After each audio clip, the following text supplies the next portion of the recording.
Então vamos lá, Mateus capítulo 18. Mateus capítulo 18, nós vamos ler do verso 23 ao verso 35. Mateus 18, do 23 ao 35. Alguns chamam essa parábola aí, talvez aí na sua Bíblia está a parábola do credor incompassivo. Mas eu estou dando um nome para essa parábola hoje, da parábola do perdão. Como assim, pastor? Você vai entender. Vamos ler juntos? Preste atenção, acompanhe comigo. Diz assim: por isso o reino dos céus é como um rei que desejava acertar contas com seus servos. Quando começou o acerto, foi trazido à sua presença um que lhe devia uma enorme quantidade de prata. Como não tinha condições de pagar, o Senhor ordenou que ele, sua mulher e seus filhos e tudo que ele possuía fossem vendidos para pagar a dívida. O servo prostrou-se diante dele e lhe implorou, dizendo: tem paciência comigo e eu lhe pagarei tudo. O Senhor daquele servo teve compaixão dele e cancelou a dívida e o deixou ir embora. Verso 28.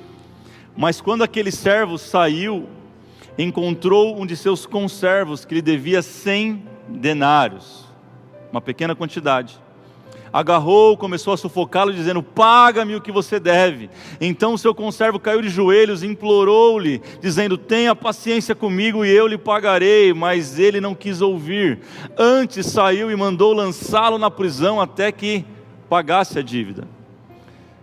Quando os outros servos, companheiros dele, viram o que havia acontecido, ficaram muito tristes e foram contar ao seu senhor tudo o que havia acontecido. Então o Senhor chamou o servo e disse: servo mau, eu cancelei toda a sua dívida porque você me implorou. Você não devia ter tido misericórdia do seu conservo como eu tive de você? Irado, seu senhor entregou aos torturadores até que pagasse tudo o que devia. E aí vem uma pergunta ou uma resolução, dizendo assim, verso 35: assim também lhes fará meu Pai Celestial, se cada um de vocês não perdoar de coração a seu irmão. Vamos orar. Pai, obrigado por essa noite, obrigado pela tua palavra, obrigado por essa porção em especial das Escrituras, e nós cremos que o Senhor vai falar com a gente de uma forma poderosa, Pai. Eu creio que muitos que estão vivendo em prisões serão libertos nesta hora pelo poder da tua palavra. Venha, Senhor, com a unção da tua palavra e molda-nos conforme o teu querer, nos faz conforme a tua imagem e a tua semelhança. Em nome de Jesus nós oramos, amém e amém. Mateus 18, ele começa com uma pergunta. Que pergunta é essa? Jesus, a cena é mais ou menos essa: Jesus, ele se coloca no meio de dos discípulos e no meio de algumas crianças, e ele começa a falar um pouquinho sobre humildade e sobre ego. E é engraçado que a gente acha que humilde é quem pensa menos de si. Humilde não é quem pensa menos de si. Humilde é quem não considera o outro maior que si. A gente acha, não, humildade é pensar menos de mim. Não, humildade é pensar menos do outro. E Jesus começa a falar sobre isso. Jesus, ele fala no verso 8 do texto, se você for ler, dizendo o seguinte: olha só, se o teu pé te fizer tropeçar, arranca-o, que é melhor entrar no céu sem ele. Se o teu olho te fizer tropeçar, arranca ele, é melhor entrar cego, é melhor entrar caolho do que entrar com ele. Então, humildade é como estourar o balão do ego para que o outro enxergue melhor. Humildade é estourar o balão do ego para que o outro enxergue melhor. Jesus faz toda essa cena, vamos dizer, ele arma todo este cenário, chama as crianças, fala sobre as crianças, que tem que ser como estes para entrar no reino dos céus, começa a conversar com eles, ele prepara tudo isso para entrar no tema central dessa parábola, que é perdão. Como que eu sei disso? Olhe para o verso 21 agora. Você que está com sua Bíblia aberta, vai aparecer aqui no rodapé da imagem, mas olha o verso 21, o que diz. Olha a pergunta que Pedro faz. Então Pedro aproximou-se de Jesus e perguntou: Senhor, quantas vezes deverei perdoar a meu irmão quando ele pecar contra mim? Até 7 vezes? Até 7 vezes, Jesus? Então Jesus respondeu: eu lhe digo, não até 7, mas até 70 vezes 7. Pedro queria fazer uma brincadeira com Jesus. Que brincadeira que era essa? O judeu, ele acreditava que por tradição e por cultura, ele tinha que perdoar até 3 vezes o ofensor. Por isso que Pedro, ele fala: eu vou pegar Jesus, eu vou mostrar que eu sou um cara perdoador, que o meu coração é um coração limpo. Ele fala: Jesus, até 7 vezes, tá bom, aumentei mais 4, eu mais que dobrei esse número, tá bom. E Jesus fala para ele: não, você não está entendendo nada, Pedro. É até 70 vezes 7, e o 7 tem uma conotação muito especial na palavra, que é o número da perfeição, é o número de Deus. Quando ele fala 70 vezes 7, ele está levando aquilo que é perfeito, se é possível tornar algo mais perfeito, dizendo assim, ó, você tem que perdoar sempre, perdoar sempre. Sabe, perdão vem do latim perdonare, significa perder, sabe, significa completo, e donare significa doar, perder. Então é doar por completo, perder por completo, ou entregar tudo. Tem gente que acha que perder é esquecer, perdoar é esquecer, mas perdoar não é esquecer, perdoar é lembrar sem sofrimento. Perdoar não é abrir mão da razão, mas perdoar é abrir mão do controle.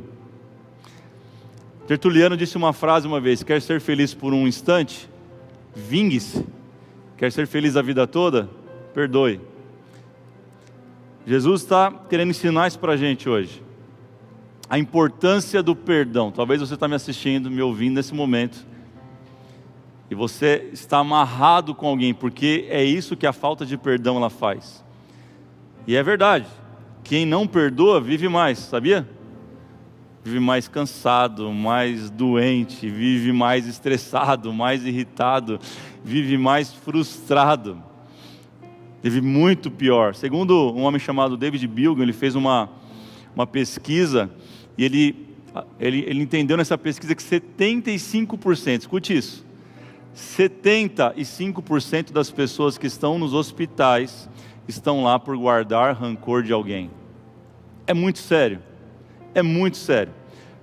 Jesus, ele não quer premiar o ofensor quando ele pede para a gente perdoar, porque parece que é isso. Não, a pessoa acabou com a minha vida, agora eu tenho que perdoar. Então ainda ele levou tudo, levou minha dignidade, ele levou as minhas finanças, ele levou a minha vida, ele tem que levar o meu perdão ainda. Parece que Jesus está premiando o ofensor. Não. Jesus, ele quer me livrar e te livrar de sofrer 2 vezes. Martin Luther King Jr. disse: aquele que é incapaz de perdoar é incapaz de amar. Aquele que é incapaz de perdoar é incapaz de amar. Eu quero falar sobre 3 pontos com você hoje, para você que precisa urgentemente sair deste abismo chamado rancor. Número 1, verso 23. Admita o que você sente, queira acertar as contas. Olha o que diz o verso 23. Por isso o reino dos céus é como um rei, que desejava acertar as contas com o seu servo. Primeiro passo para você que quer sair desse abismo, quer sair? Eu tenho um conselho para você. Comece admitindo que você precisa sair dele. Comece admitindo que você está nele. Comece admitindo isso. Sabe, a igreja muitas vezes com o seu legalismo, ela quer camuflar, ela quer impedir a gente de admitir algo que a gente sente. Não basta dizer que está tudo bem se não está tudo bem. O problema é quando eu minto para mim mesmo, eu torno impossível o perdão.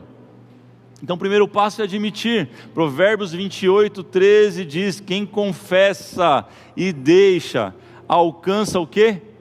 Misericórdia. Confessar é admitir. Aquele que admite a culpa, aquele que confessa a sua culpa e deixa, ele alcança misericórdia. Admita o que você está sentindo.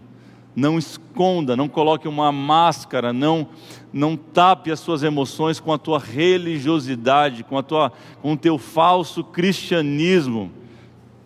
Não negue o que você está sentindo. Jesus, Ele nunca pediu para nós negarmos os nossos sentimentos. Nós temos que ser verdadeiros com eles, lutar talvez contra eles, mas jamais jogar a sujeira debaixo do tapete. O convite do Espírito Santo é para que você admita isso. Voltando ao texto, aquele homem, o texto diz que ele é chamado para um acerto. Mateus não diz, mas Marcos e Lucas vai dizer que era uma quantia enorme, que somava 10.000 talentos de prata. Isso hoje é em torno de 10 milhões de reais. 10 milhões de reais. O que é isso, pastor? É uma quantia absurda. Nem que se juntasse o imposto daquelas 4 cidades ao redor, dava esse valor. O imposto aproximadamente dava 800 talentos. Então a dívida dele é uma dívida impagável. É uma parábola, não é algo que aconteceu, mas é uma parábola. Jesus estava ensinando alguma coisa de alguém que tinha uma dívida impagável, sabe? Sabe quando aquele servo poderia pagar o seu rei? Nunca. Nunca. Mas o texto diz que ele tenta argumentar, ele pede pelo amor de Deus: meu rei, me dá um prazo que eu pago. Gente, não paga. Não tinha como pagar, não tinha como conseguir pagar isso aí. Como que se ganhava, por mais rico que se fosse, ninguém tinha condição de pagar essa dívida. É sobre uma dívida impagável. Verso 26 ele diz, parece o Chaves falando: tem paciência comigo que eu vou pagar tudo que eu devo. Ele não ia pagar. O que eu entendo com isso? Eu e você tivemos uma dívida que era impagável, ou temos uma dívida que é impagável. Olha a proposta do rei, verso 27. Diz o rei que teve compaixão dele, cancelou a dívida dele e o deixou ir. Engraçado que o rei quer cancelar, mas o servo só quer um prazo. Isso não lembra você a graça? Isso não lembra você de um Deus maravilhoso que enviou o seu filho para pagar uma dívida que era minha e sua? Impagável, que dinheiro nenhum podia pagar, trabalho nenhum poderia pagar. Então essa parábola é Jesus falando dele mesmo, é Jesus falando da sua própria missão aqui na terra. Ele veio para pagar uma dívida impagável. Olha o que diz Colossenses 2,14: e cancelou a escrita de dívida que consistia em ordenanças e que nos era contrária. Ele a removeu, pregando-a na cruz. Cara, Jesus estava falando dele mesmo, da sua missão. Ele está dizendo: eu vim para pagar uma dívida que você jamais poderia pagar. Então o primeiro ponto dessa mensagem é: admita que você tinha uma dívida, e que o único capaz de pagar essa dívida é Jesus Cristo. É a sua obra consumada na cruz. Só Ele é poderoso. Mas a parábola segue. E diz a parábola que aquele homem, ele é perdoado, ele sai de lá feliz, porque teve toda a sua dívida perdoada, e ele encontra um conservo, alguém que devia para ele apenas 100 denários, e 100 denários fala de 3 meses de trabalho, um valor bem menor, um valor possível de pagar. Quem nunca teve uma dívida de 3 salários e não pagou? A maioria de nós, talvez todos nós.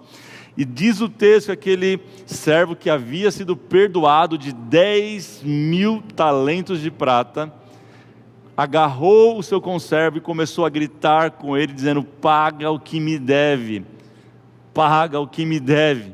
Isso me leva a uma segunda lição, número 2. Só consegue perdoar aquele que já foi perdoado.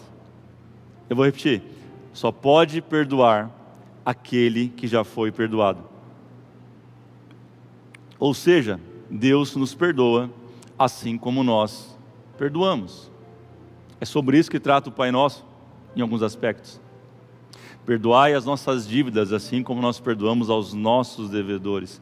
Eu só sou perdoado ao ponto que eu perdoo.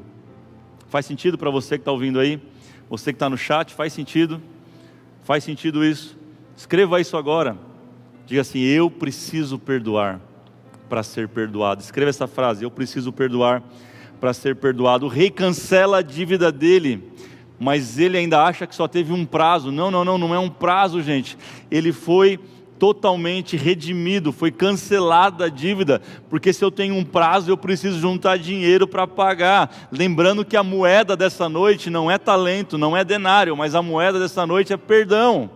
Então, quantas pessoas têm vivido exatamente assim? Achando que o seu esforço, achando que o seu braço é capaz de perdoar, de pagar uma dívida que Jesus já pagou na cruz. Nada que nós façamos é capaz de ajudar a Jesus a pagar a conta. É mais ou menos quando a gente tem um amigo muito rico. Não sei se você já teve um amigo muito rico, muito longe da sua condição financeira, e ele te leva talvez no melhor restaurante. Aquele que você vai comer um bife, que chama bife Kobe. Você já comeu esse bife? No céu vai ter um monte de bife Kobe. Ou um wagyu, eu sei lá, é um bezerro que é criado lá no Japão, nas planícies, para não ficar estressado, nem fazer força. Eu sei que custa tipo uns 500 a 1.000, 2.000 reais um pedaço de bife, né? Aí esse cara te leva para comer nesse lugar e ele fala: pede à vontade. Aí você come 1, 2, 3, ele também. E a conta vai ficando cara, aí vem a sobremesa, aí quando chega a conta do restaurante, ela fica 10.000 reais. Aí você fala assim: deixa eu ajudar. Aí você saca seu VR. Você só tem 50 reais para ajudar numa conta de 10.000 reais. O cara vai olhar e falar: tranquilo, deixa que eu pago. É mais ou menos isso que Jesus fez por nós na cruz. E a gente fica tentando sacar o nosso cartãozinho, sabe? Vale alimentação, uma quantia irrisória, que não faz sentido, e querendo ajudar Jesus a pagar uma conta de milhões que ele pagou e que não tem como pagar. É sobre isso que se trata essa parábola. Tem gente me ouvindo e acha que Jesus ele só perdoa alguns tipos de pecado. Escute isso: Jesus perdoa qualquer tipo de pecado. O sangue dele não é barato ao ponto de perdoar alguns pecados. O sangue dele perdoa qualquer tipo de pecado. Ele perdoa o adúltero, ele perdoa o assassino, ele perdoa o pedófilo. Ele perdoa até corintiano. Os corintianos, deixa eu ver se tem corintiano aí. O sangue de Jesus perdoa qualquer tipo de pecado. Ele não morreu em vão. Não existe o sangue de Jesus mais alguma coisa. Não existe a graça dele derramada sobre nós e mais alguma coisa. Não, é sobre isso que ele está falando. Colossenses 1, 13 e 14 diz: pois ele nos resgatou do domínio das trevas e ele nos transportou para o reino do seu Filho amado, em quem temos a redenção, a saber, o perdão dos pecados. Ele fez isso. Tem a ver com ele, com a obra dele, com o favor dele, tem a ver com o sacrifício dele. Nada que nós façamos vai fazer a gente ser mais perdoado. Essa é uma realidade. Aquele servo, ele foi perdoado, mas ele não conseguiu receber o perdão do rei. Por isso que ele fez com o outro que não devia, por isso que ele não teve misericórdia. Só consegue perdoar quem de fato foi perdoado por esse amor inabalável. Efésios 4:32 diz: sejam bondosos e compassivos uns para com os outros, perdoando-se mutuamente, assim como Deus perdoou vocês. Ele já perdoou, ele não vai perdoar. É pretérito perfeito. Jesus, ele já perdoou. Jesus, ele te ama já faz muito tempo. Ele não vai passar a te amar porque agora você está assistindo o culto de uma igreja evangélica. Não, ele te ama antes de tudo isso acontecer. A Bíblia diz que antes da fundação do mundo ele já estava preparado para pagar um preço sobre a nossa vida. Ele te ama faz muito tempo, com amor incondicional, incontestável. Ele nos ama com um amor que você nunca imaginou, que você nunca experimentou, que você talvez nunca sentiu. Ele te ama com esse amor. Olha o que diz 1 de João 4,19: nós o amamos porque Ele nos amou primeiro. Eu e você só podemos levantar as mãos, levantar a nossa voz, dobrar o nosso joelho e declarar: Jesus, eu te amo. Sabe por quê? Porque Ele nos amou primeiro. O nosso amor não é fruto do nosso arrependimento, mas o nosso amor é fruto do amor dEle em nossa direção, porque Ele nos inunda com o seu amor. Nós podemos dizer que o amamos. Entenda isso em nome de Jesus. Sabe, escute isso, essa frase é muito séria. Eu escrevi aqui: não perdoar é negar a obra da cruz. Não perdoar é negar a obra da cruz. É simplesmente dizer que o sacrifício de Cristo foi em vão. É muito sério. Agora, perdoar ao contrário. Perdoar é manifestar a natureza divina. Perdoar é você manifestar aquilo que Deus é em essência. A Bíblia diz que Deus, Ele é amor. É por isso que Ele ama, é por isso que Ele perdoa. É manifestar essa natureza. Aí talvez você pense: nossa, pastor, você é tão assim, tão gostoso assim, você é tão bom assim, né, Lucas? Por que eu não abuso disso então? Se a graça é tudo isso, por que eu não uso e abuso e faço dela o que eu quiser? Queridos, jamais.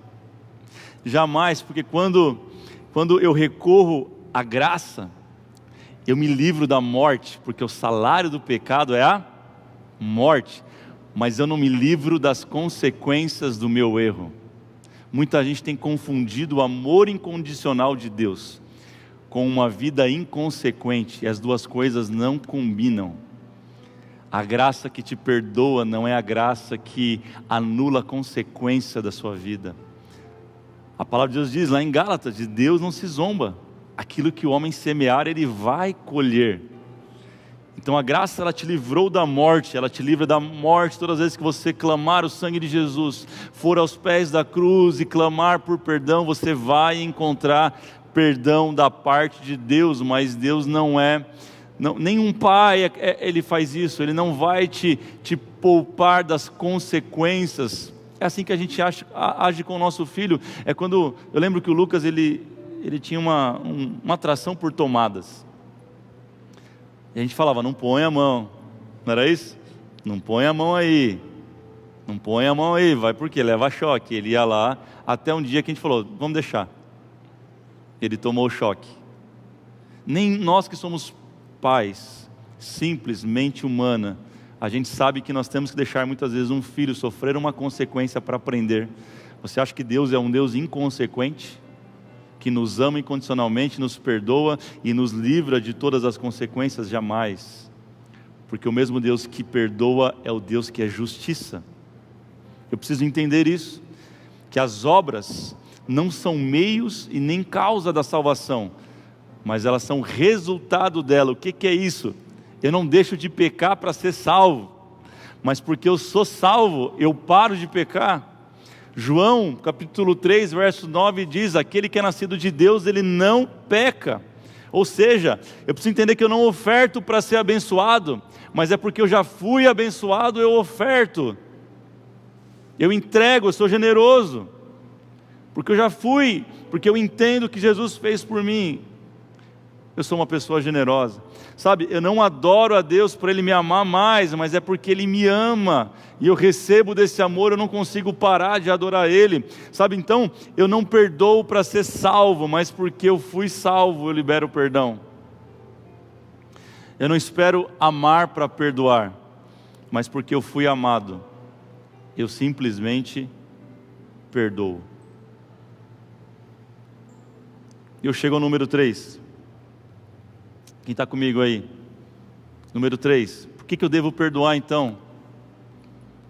Por que, pastor, que eu devo perdoar? Entendi tudo isso, mas me fala de forma prática o porquê que eu devo perdoar. E aqui talvez não é uma questão espiritual, mas uma questão simples e prática. Você deve perdoar, eu devo perdoar, porque perdoar é uma questão de inteligência emocional. Simples assim. O que é inteligência emocional? É a capacidade de avaliar os seus próprios sentimentos e os dos outros. E é a capacidade de você lidar com eles. Então, anote essa frase, escreva isso no para-choque do teu carro, faça um adesivo, bota uma hashtag, sei lá, bota aí hoje na foto que você vai postar no story, marca eu, marca a igreja, que é assim, ó, pessoas inteligentes perdoam rápido. Pessoas inteligentes perdoam rápido. Por quê, pastor? Porque elas calculam o estrago que o rancor causa. Elas fazem as contas e pensam assim, não vale a pena não perdoar. O estrago é muito maior, então vou perdoar logo e seguir minha vida, porque é a melhor coisa que eu posso fazer. Olha o verso 34 do texto. O rei ficou irado com aquela atitude mesquinha e entregou aquele homem aos torturadores. Algumas versões diz verdugos. No original quer dizer inquisitor ou carcereiro. O rei entregou aquele homem na prisão e colocou um carcereiro, alguém para ficar em cima dele, castigando ele, perturbando a vida dele. Então, por que pessoas inteligentes perdoam rápido? Porque quem não perdoa vive 24 horas com a pessoa num cativeiro emocional. Quem não perdoa dorme na mesma cama do ofensor todos os dias. Quem não perdoa destrói as pontes do amanhã. Hebreus 12, 1 vai falar sobre isso. Portanto, nós também, pois que estamos rodeados de uma tão grande nuvem de testemunhas, deixamos todo o embaraço de lado e o pecado que de perto nos rodeia e corramos com paciência a carreira que nos está proposta. Perdoar é abrir mão do peso, é soltar as pedras das mãos, dos bolsos, é tirar aquela mochila pesada e correr livre em direção ao propósito. Sabe por que muitas vezes você não está conseguindo viver o propósito de Deus? Porque você está carregando um peso desnecessário. Quantas pessoas talvez estão ouvindo hoje, carregando um peso totalmente desnecessário? Decida perdoar. Seja inteligente nesta noite e decida perdoar. É uma decisão. Perdoar não é um sentimento, é uma decisão que as pessoas inteligentes têm. Sabe? De verdade eu não posso escolher se um dia eu vou ser traído ou não. Eu não posso escolher se alguém vai virar as costas para mim ou não. Eu não tenho esse poder. Eu não sei quando as pessoas vão mentir para mim. Eu não sei de fato quando as pessoas vão me enganar. Eu não sei.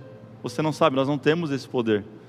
Mas uma coisa nós podemos fazer é saber como nós vamos reagir quando isso acontecer. Isso está nas nossas mãos, o poder de reação. Como que eu vou agir e reagir quando alguém fizer algo contra mim? Só perdoa quem se ama.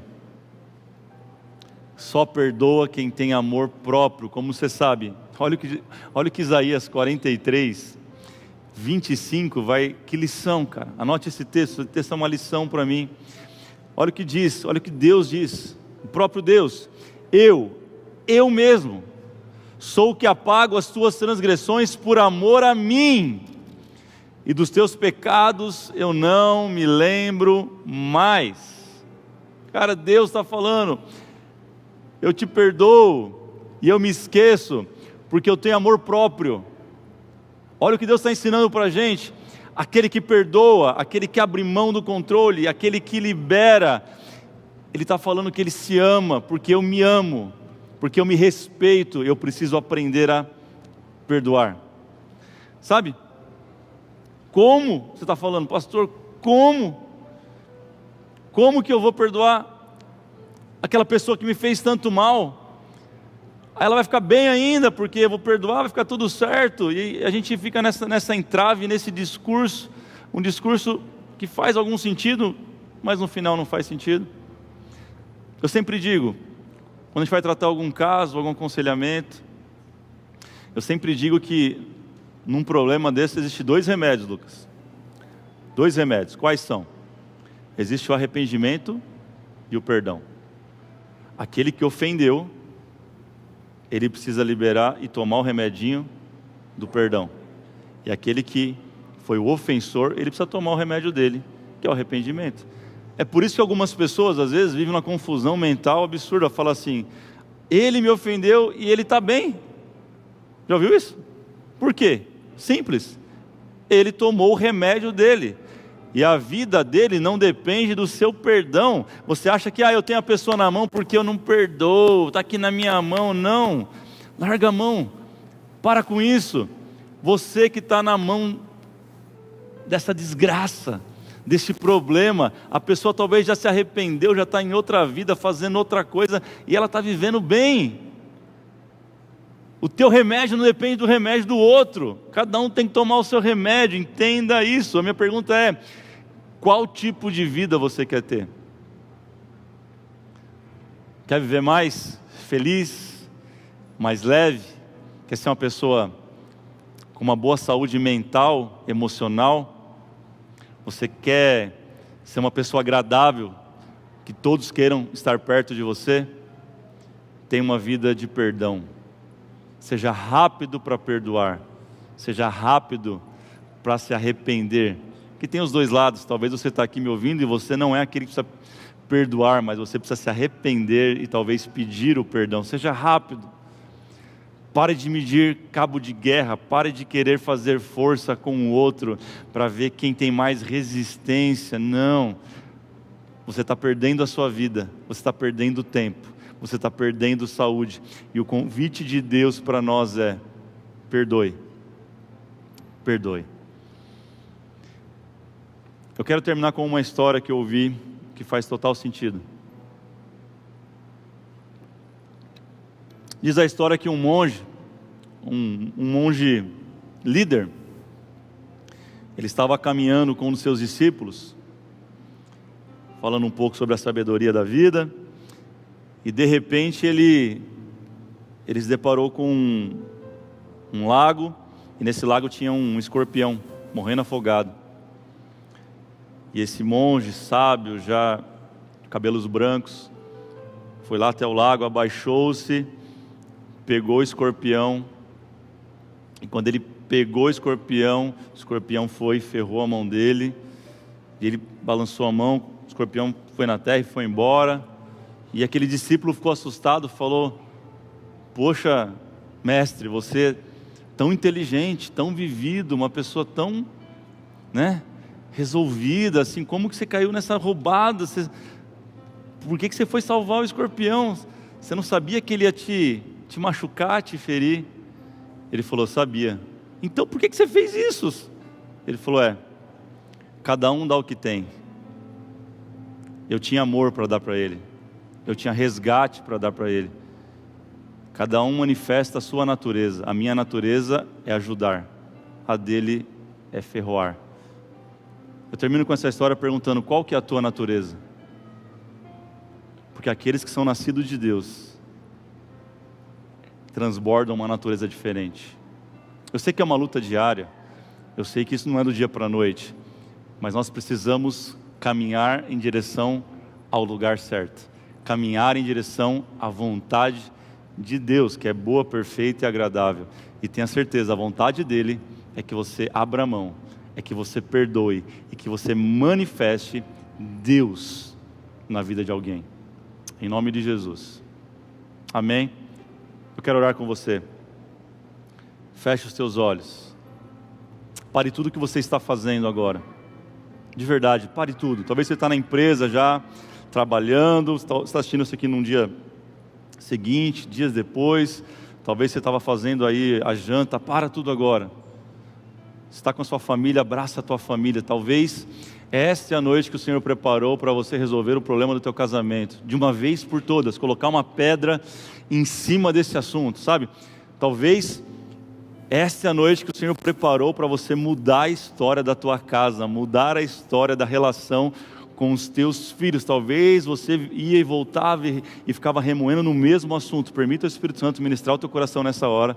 Faça essa oração com essa pessoa se você puder. Se você não puder, você vai orar comigo. Eu quero te desafiar, quando acabar este culto, para que você ligue para essa pessoa, que você mande uma mensagem para ela, Se você tem que liberar perdão, que você faça uma oração e libere perdão. Se você tem que pedir perdão, peça perdão, para que o Espírito Santo possa continuar trabalhando e agindo na sua vida, para que as bênçãos do Senhor não sejam impedidas. Eu não lembro qual o versículo agora desse texto, mas esse texto, ele fala algo poderoso, o poder da concordância. Ele fala que quando dois concordam em algo na terra, meu irmão, as janelas do céu se abrem. Sabe, as portas do reino de Deus se abrem. Quando dois concordam sobre qualquer coisa, Deus fala que Ele faz presente e Ele realiza milagres. Eu quero profetizar isso sobre a tua casa agora, em nome de Jesus. Concorde com quem você precisa concordar, com quem só havia discordância. Em nome de Jesus, ore comigo, mas ore de verdade. Faça uma oração decisiva, que você não vai voltar mais nesse assunto nos próximos 1000 anos. Não vai. Jesus vai voltar e você nunca mais vai tocar nesse assunto. Tua vida vai seguir, você vai ser curado, a tua família vai ser curada em nome de Jesus agora. Se você crê e quer orar comigo, faça isso agora. Pai querido, nós te pedimos perdão em primeiro lugar. Nós te pedimos perdão, porque somos falhos, somos pecadores. A nossa natureza adâmica diz isso para nós. Todos aqueles que nasceram depois de Adão, nasceram em pecado. Davi confessa isso, dizendo que em pecado eu fui concebido. Nós não somos diferentes disso, mas nós recebemos a Cristo um dia na nossa vida. A Bíblia fala que este é o segundo Adão e ele mudou a nossa história de pecadores, daqueles que caminhavam para a morte. A nossa vida foi mudada, foi alterado o rumo da nossa história, e em Cristo nós somos mais que vencedores. Em Cristo nós somos perdoados, em Cristo nós somos amados. Aquele que está em Cristo, nova criatura é. Eis que as coisas velhas se passaram, eis que tudo se fez novo. Então nós cremos em novidade de vida, e nós queremos caminhar nessa novidade de vida, mas para isso nós precisamos manifestar agora o teu coração, Senhor, ao ofensor da nossa vida. Nós precisamos manifestar o teu coração a quem nós ofendemos. Chega de nos fazermos de vítimas.